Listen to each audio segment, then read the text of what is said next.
السلام عليكم. معكم عدنان خليل من قناة فن الشطرنج. نكمل مع تكتيك الديفليكشن أو الإبعاد.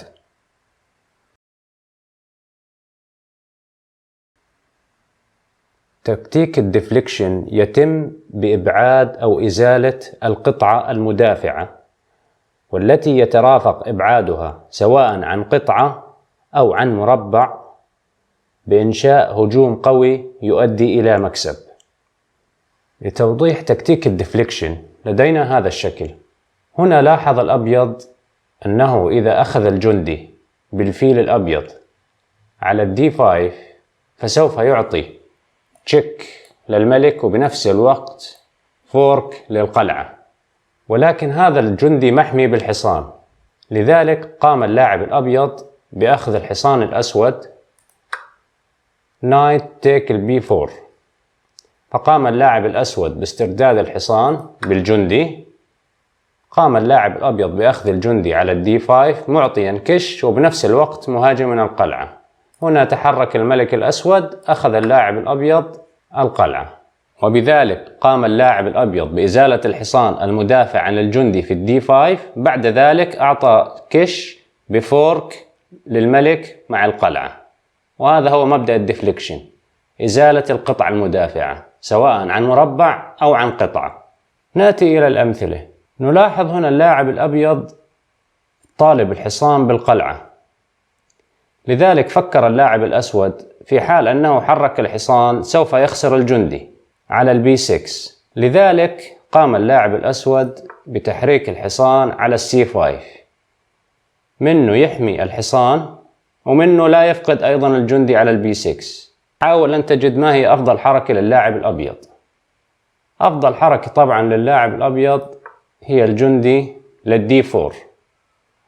هنا قام بتهديد الحصان بالجندي وبنفس الوقت هو طالب هذا الحصان، لذلك اللاعب الأسود هنا خسر أحد الحصانين، أنه لا يستطيع الدفاع، يعني عنده قطعتين مطلوبات بنفس الوقت، بذلك هو أزال القطعة المدافع عن هذا الحصان وطبق تكتيك الديفليكشن. نأتي إلى المثال الثاني. ما هي أفضل نقلة للاعب الأبيض؟ طبعا قبل ما نحل السؤال نلاحظ هنا في هذا الشكل أن اللاعب الأسود يعتمد في دفاعه عن الوزير بالقلعة، لذلك قام اللاعب الأبيض بلعب الروك على الإي 8 تشيك، محاولا إبعاد هذه القلعة عن مكانها وبالتالي أخذ الوزير. فهنا قام اللاعب الأسود بأخذ القلعة، قام اللاعب الأبيض بأخذ الوزير. أيضا يوجد احتمال ثاني، وهو أن يقوم اللاعب الأسود بتحريك الملك للجي 7، يقوم بعدها اللاعب الأبيض بأخذ الروك على الدي 8. لو قام اللاعب الأسود بأخذ الوزير الأبيض سوف يسترده الأبيض بأخذ الوزير بالقلعة، وبذلك يكون الأبيض طبق تكتيك الديفليكشن وكسب قطعة. في هذا المثال الثالث مثلا، ما هي أفضل نقلة للاعب الأسود؟ أفضل نقلة للاعب الأسود هنا هي الكوين على البي 6 تشيك. لاحظ اللاعب الأسود أن القلعة البيضاء محمية بالوزير، لذلك من خلال هذا الكش فهو يعرض على اللاعب الأبيض تبادل الوزراء، لأنه إذا اللاعب الأبيض حرك وزيره سوف يحصل اللاعب الأسود على القلعة، وهو أيضا لا يستطيع تحريك الوزير لأنه في كش أساسا بهذا الشكل. فقام اللاعب الأبيض بأخذ الوزير. الأسود معتمد طبعا أنه راح يأخذ الوزير بالفيل بإعطاء كش، وهذه نقلة تيمبو بسموها. لازم الآن اللاعب الأبيض يرد. لو نفرض أنه جاب القلعة على الدي 4 لا يصلح لأنه سوف يأخذها بالفيل، فقام اللاعب الأبيض بتغطية الكش بالفيل.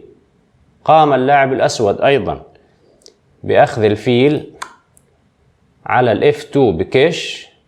قام اللاعب الأبيض باسترداد الفيل. قام اللاعب الأسود بأخذ القلعة، وبذلك كسب اللاعب الأبيض هذه القلعة، وذلك أساسا من إبعاد الوزير.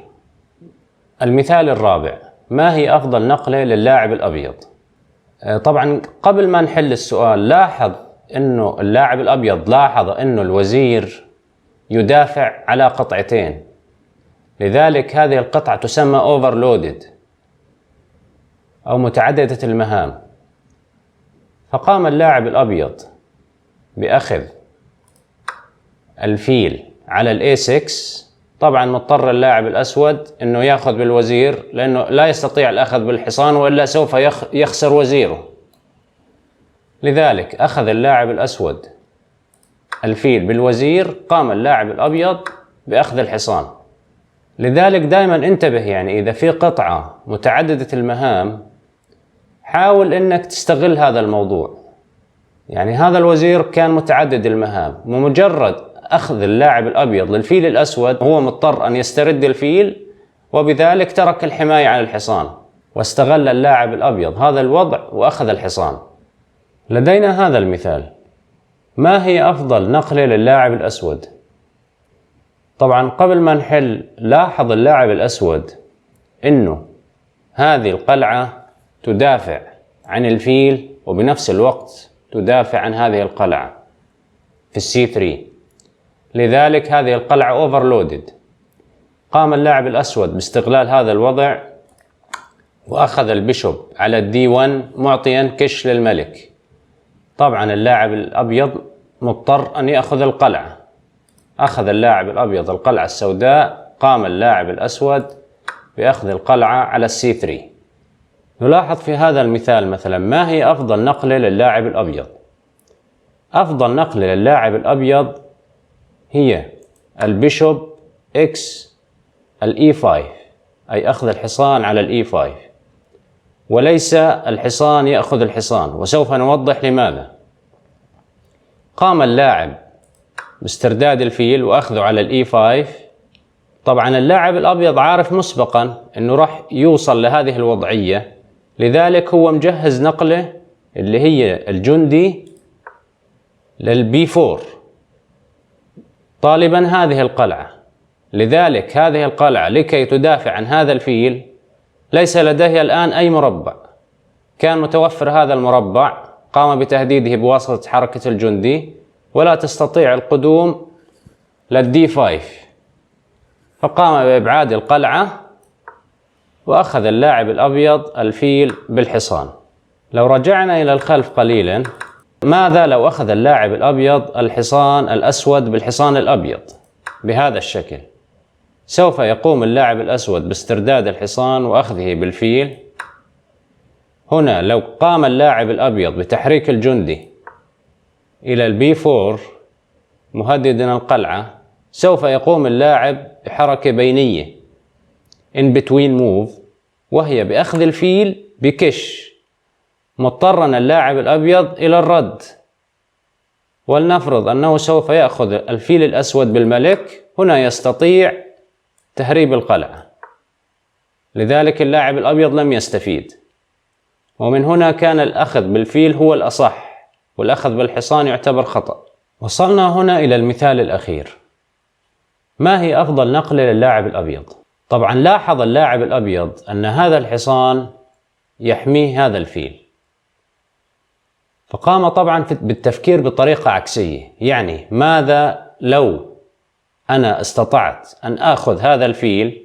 لو استطاع اللاعب الأبيض يأخذ هذا الفيل أو أن يطرده من مكانه، سوف يستطيع أخذ الحصان، وهذا هو يعني مبدأ الديفليكشن. فقام اللاعب الأبيض هنا بتحريك النايت على السي 6.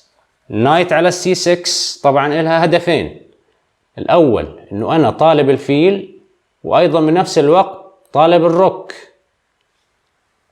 قام اللاعب الأسود بتحريك الروك إلى الدي 5 لإبقاء الحماية على الحصان. في حال أنه أخذ اللاعب الأبيض هذا الفيل فإن الملك يستطيع أخذ الحصان، وبذلك يبقى هذا الحصان محمي. قام اللاعب الأبيض أيضا بحركة ثانية، وهي النايت على السي 3 طالبا أيضا القلعة. فالقلعة الآن ما في مكان تدافع عن الحصان، لأنه لو قدمت القلعة على الإي 5 فهي أيضا مطلوبة من هذا الحصان. قرر اللاعب الأسود أن يرجع بالقلعة على الدي 7. طبعا اللاعب الأبيض أخذ الفيل على الإي 7. قام اللاعب الأسود باسترداد الفيل وأخذ الحصان. قام اللاعب الأبيض بأخذ الحصان. نأتي إلى الخلاصة أنه تكتيك الديفليكشن أو الإبعاد من التكتيكات المستخدمة بكثرة، وإتقانه يزيد من مستوى اللاعب.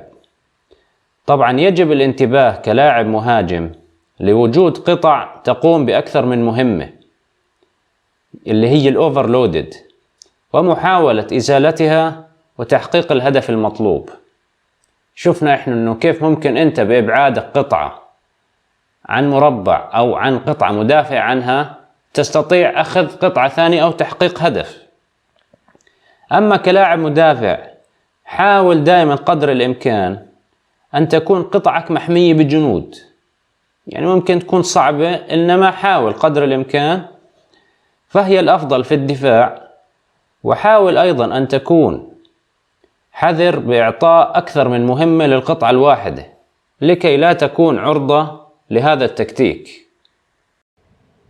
السؤال الأول: ما هي أفضل نقلة للاعب الأبيض؟ وبالمناسبة يعني ممكن تجد شوي صعوبة في الجواب، ولكن من أجل اكتساب أكبر قدر من الأفكار ومناقشة حلها معا. السؤال الثاني أيضا: ما هي أفضل نقلة للاعب الأبيض؟ نأتي إلى حل الأسئلة. كان السؤال: ما هي أفضل نقلة للاعب الأبيض؟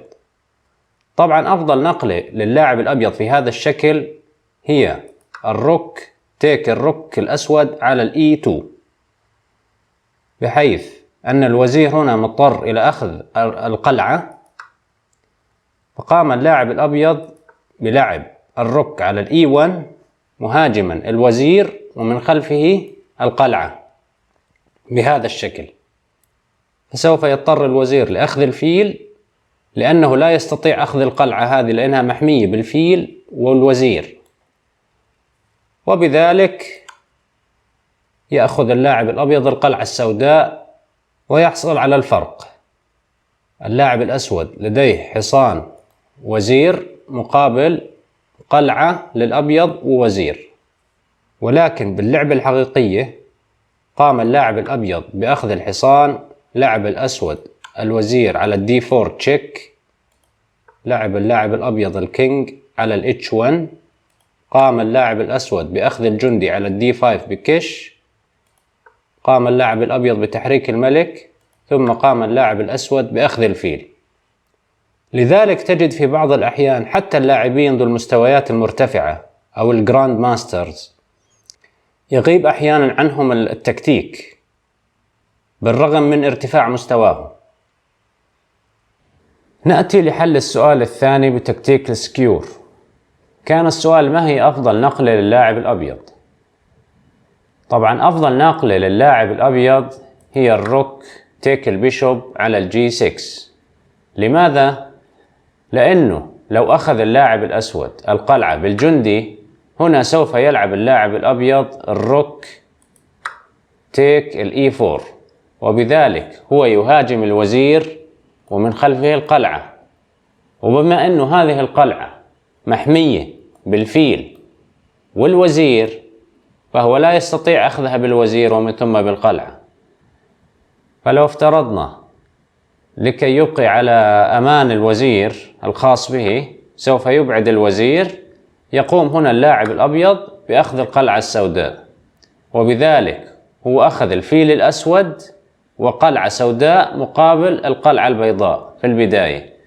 وبالمناسبة هنا طبق اللاعب الأبيض تكتيك الديفليكشن، أبعد هذا الفيل عن حماية هذا الجندي لكي يأتي بالقلعة إلى هذا المربع ويطبق تكتيك السكيور.